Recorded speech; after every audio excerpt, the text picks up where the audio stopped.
violence, of insanity, of murder. "He's your brother," insisted Weasel.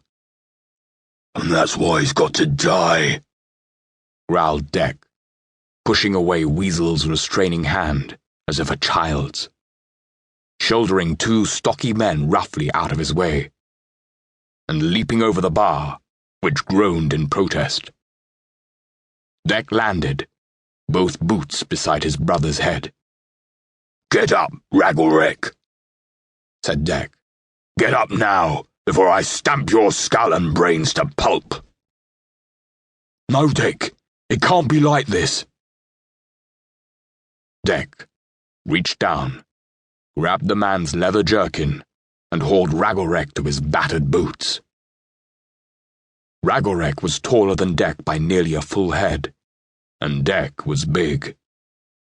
Rag was a natural athlete, broad, lean, rangy, powerful, ruggedly handsome, and sporting a thick beard. He was a man who commanded instant respect, not just because of his size and bearing, but because of some inherent, natural nobility, a genetic legacy that had created a born leader. "I fucking hate you," growled Deck, through saliva, broken teeth, and wine fumes. Ragglerick grabbed his brother hard by both sides of the head. "I know, little brother, I know that. I loved her as well." "Well then, where the fuck were you?" His forehead slammed against Ragglerick's nose, and the large man howled as cartilage splintered. In reflex, fists came up, a right overhand blow slamming into Deck's skull. Deck staggered, but shook his head as the rage of battle fell upon him like a velvet cloak, dark as eternity.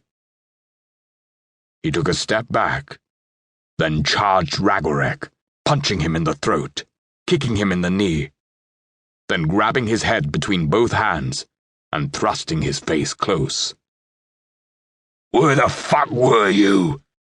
he screamed again, and smashed his forehead into Ragglerick's face, once, twice, 3 times. Ragglerick went down, his clutching hands grabbing Deck's torn shirt and dragging the younger man down with him. He pulled Deck close. "You want to die, little brother? I can do that for you. I can make you suffer."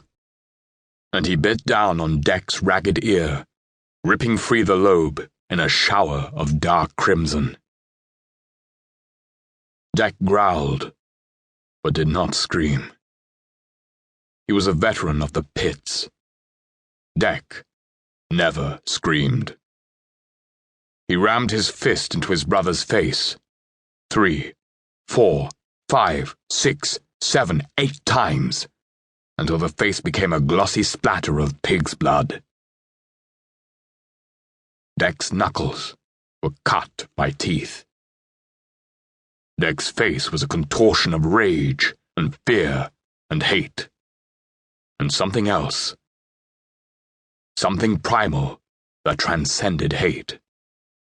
A primitive emotion that went so far beyond civilized man, it devolved and spat itself screaming out the other side, like a desolate embryo into a flickering half-life tomb world of oblivion.